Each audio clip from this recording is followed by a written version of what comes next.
U.S. Ambassador to the UN John Bolton. The next episode of the daytime TV drama The United Nations Has Become Likely will center on President Trump's warning of consequences for the global body and the member nations that supported a resolution condemning U.S. recognition of Jerusalem as Israel's capital. A former U.S. ambassador to the United Nations, John Bolton, says the president should begin with deciding which UN agencies the U.S. can zero out.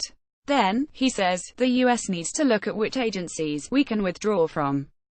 On Twitter, after the UN voted Thursday to condemn the U.S. decision, Bolton said, "I would urge at POTUS to look at today's UN vote as a pivot to look at the question of American funding of the United Nations what agencies we can zero out, what agencies we can withdraw from, as well as moving towards voluntary contributions." Others, including a petition, have urged the U.S. to withdraw from the UN and expel the global body from its New York City headquarters. "I would urge at POTUS to look at today's UN vote as a pivot to look at the question of American funding of the United Nations, what agencies we can zero out, what agencies we can withdraw from, as well as moving towards voluntary contributions." John Bolton at John Bolton, December 21, 2017. At the social media news aggregating site Twitchy, a blogger commented, "Okay, so we already heard from former CIA Director John Brennan on the United Nations and President Trump's threat to withhold aid. And his tweet has made him the new poster boy for the resistance." Fortunately, John Bolton, former ambassador to the United Nations, jumped on Twitter and gave the opinion of someone who's been in Nikki Haley's seat and who also seems to value America's sovereign rights over those of other nations in the UN. "Now you can sign a petition urging President Trump to get the U.S. out of the UN," to which he said people could zero out U.S. government programs, too, but the UN would make a great practice field.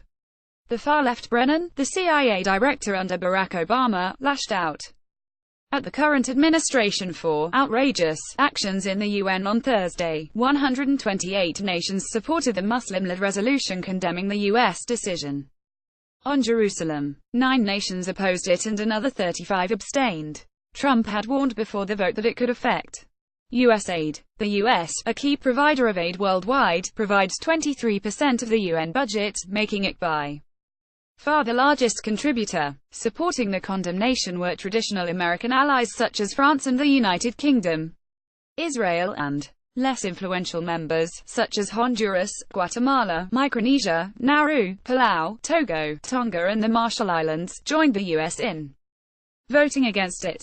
WND reported U.S. Ambassador to the UN Nikki Haley warned prior to the vote that she would be taking names of nations that condemn the president's decision. The U.S. vetoed a similar resolution of condemnation in the Security Council earlier this week. The vote tally, it was Turkey and Yemen, on behalf of the Organization of the Islamic Cooperation, that demanded the vote in an emergency meeting in response to Trump's December 6 Jerusalem declaration. The president said he was recognizing Jerusalem as Israel's capital and that the U.S. will move its embassy from Tel Aviv to Jerusalem, though the timing is uncertain.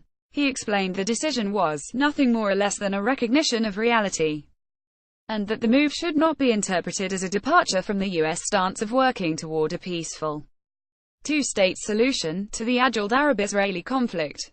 Haley, earlier in the week, tweeted, "At the UN we're always asked to do more, give more. So, when we make a decision, at the will of the American PPL, where to locate our embassy, we don't expect those we've helped to target us. On Thursday there'll be a vote criticizing our choice. The U.S. will be taking names." The warning followed. As the vote approached, Haley told the Assembly, "The United States will remember this day in which it was singled out for attack in the General Assembly for the very act of exercising our right as a sovereign nation.